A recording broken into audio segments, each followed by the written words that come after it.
अब ये जा करके आप संजय, रमेश, तेजस्वी यादव से पूछिए, मेरा कोई परिवार नहीं है।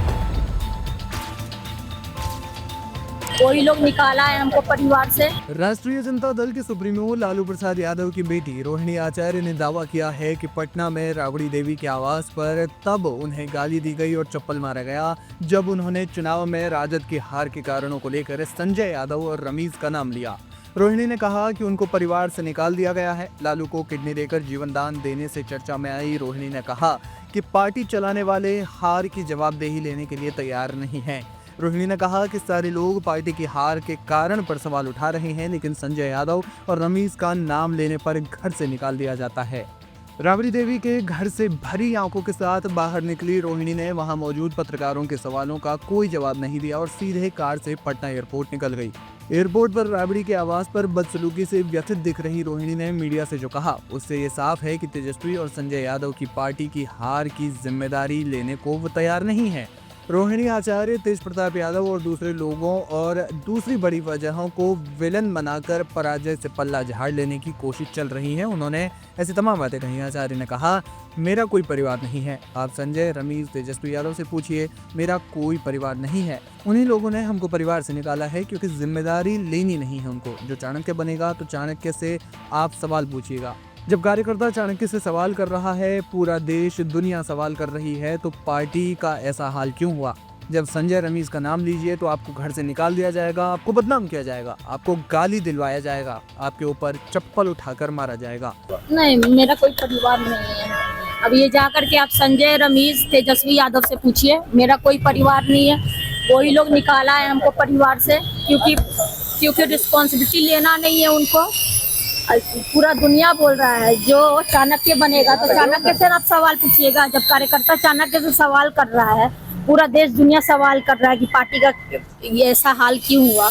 अब जब संजय, रमीज, इन लोग का नाम लीजिए तो आपको घर से निकाल दिया जाएगा, आपको बदनाम किया जाएगा, आपको गाली दिलवाया जाएगा, आपके ऊपर चप्पल उठा करके मारा जाएगा। रोहिणी ने शनिवार को दोपहर में ट्वीट किया था कि चुनाव से पहले उन्हें संजय यादव और रमीज ने कहा था कि वो राजनीति और लालू परिवार से दूर रहें, लेकिन हार का दोष अकेले उन पर डाला जा रहा है।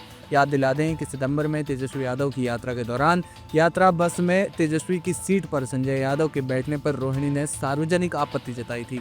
उस प्रकरण के बाद रोहिणी आचार्य के खिलाफ सोशल मीडिया पर संगठित तरीके से अभियान चला, जिसके बाद कई बार उन्होंने कहा कि उनकी कोई राजनीतिक महत्वाकांक्षा नहीं है, न उन्हें विधानसभा चुनाव लड़ना है, न पार्टी या सरकार में पद चाहिए, न कोई टिकट दिलवाना है और न राज्यसभा जाना है। हालांकि बाद में वो चुनाव प्रचार के लिए आई भी। चुनाव में महागठबंधन और राजद की शर्मनाक हार के बाद हार के कारण और विलेन की तलाश चल रही है। इसको लेकर लालू यादव के परिवार में झगड़ा हो गया है। तेजस्वी यादव के भरोसेमंद सलाहकार संजय यादव सबके निशाने पर हैं, जो महागठबंधन के सीट बंटवारे से लेकर टिकट का फैसला करने में शामिल रहे। रोहिणी ने संजय के साथ साथ रमीज को भी निशाने पर लिया है, जो पहले कम चर्चा में थे।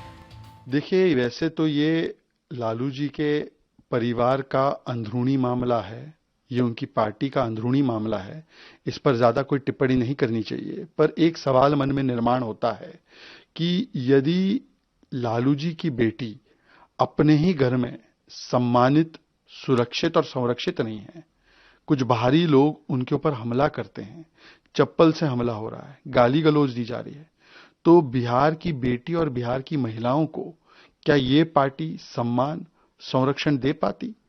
इसीलिए जनता ने बड़े विवेक के साथ ऐसी पार्टी को सत्ता से दूर रखा है, जिनका केवल ध्येय है जंगल राज लाना, और अपनी भी बेटी को सुरक्षित नहीं रख पा रहे घर में, अपने ही घर में वो सुरक्षित नहीं है, सम्मानित नहीं है, तो सोचिए बाहर बिहार की महिलाओं का क्या होता। सर, रोहिणी आचार्य जो है पॉलिटिक्स से इस्तीफा दे दिया है और परिवार से भी नाता तोड़। अब देखिए, वैसे इसमें बड़ा बहुत बोलना बनता नहीं है, मगर एक ये जरूर दिख रहा है कि जिन लोगों ने पूरे बिहार को चलाने के सपने देख रहे थे, वो परिवार भी नहीं चला पा रहे।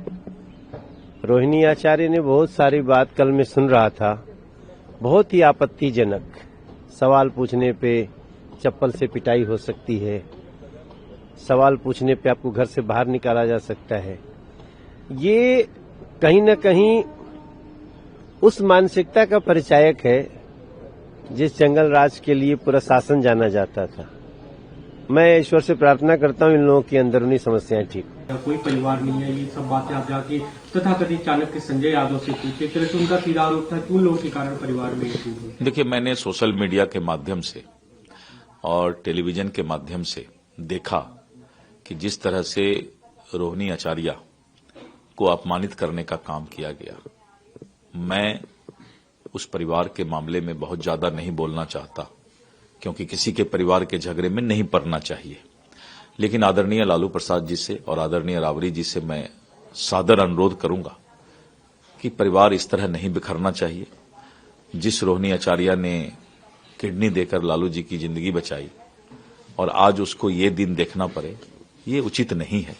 इसको जरूर लालू जी को, राबड़ी जी को ध्यान देना चाहिए। वो टूट होते रहेगा, आगे देखिए क्या क्या होता है। परिवार में कभी एकजुट रहे हैं, जिसके परिवार के लिए चाहेंगे, दूसरे को लिए नहीं चाहेंगे। और परिवार में हमारा मुख्यमंत्री बने, मंत्री बने, सब परिवार में होगा। ऐसा परिवारवाद नहीं चलेगा बिहार में। देख रहे हैं सभी हटा दिया, पूरे बिहार से हटा दिया, तो कहाँ रोहिणी आचार्य को चलिए ठेस पहुंचा है तो घर से निकल गई है। उनके घर वालों ने उनको चप्पल से मारा और वो एयरपोर्ट पे जा रही थी और उन्होंने कहा मीडिया से बात करते हुए कि मेरा अब लालू परिवार से कोई रिश्ता नाता नहीं है। देखिए, आंतरिक मामला है, क्या है उनके बीच में मुझे जानकारी नहीं है और उन्होंने क्या बोला मैं भी नहीं सुना हूँ, लेकिन अगर ऐसी बात उन्होंने बोला है तो दुर्भाग्यपूर्ण है। कहा जाता है कि बुरे वक्त में सपने भी छोड़ देते हैं और महत्वाकांक्षा जब हावी होता है सबको परिवार में भी कला होता है। लेकिन ठीक है, जनता जो आदेश दिया है, जनता ने जो मैंडेट दिया है उसको स्वीकार हम सबको करना चाहिए, चाहे विपक्ष हो चाहे सत्ता पक्ष हो। अगर जनता ने आपको विपक्ष लायक समझा है, चाहे आपको उस पोजीशन पर पहुंचाया है, तो आपको इससे सबक लेकर के सीखने की जरूरत है। इस तरह से विचलित नहीं होनी चाहिए। ऐसा उनकी फैमिली में क्यों हो रहा है? पहले तेज प्रताप, फिर मीसा भारती, अब रोहिणी आचार्य, सभी आरोप लगा रहे हैं कि संजय यादव जो उनके चाणक्य माने जाते हैं वो उनसे मिसबिहेव करते हैं और हार की जिम्मेवारी वो नहीं ले रहे हैं। अब उनके मैंने कहा ना कि आंतरिक मामला है, पारिवारिक मामला है, उनके पार्टी का मामला है। मुझे जानकारी तो बाहर से कुछ है नहीं, आप ही लोग जो बोलते हैं उसको सुनते हैं, तो उस पर टिप्पणी हम क्या करें। अब हम इतना जानते हैं कि जनता हम लोग के साथ है, जनता ने हम लोग को ऐतिहासिक जीत दी है, जनता ने हम पर विश्वास किया है और हम सब मिल करके एनडीए की सरकार उनके लिए काम करेगी, बिहार को आगे बढ़ाने में काम करेगी।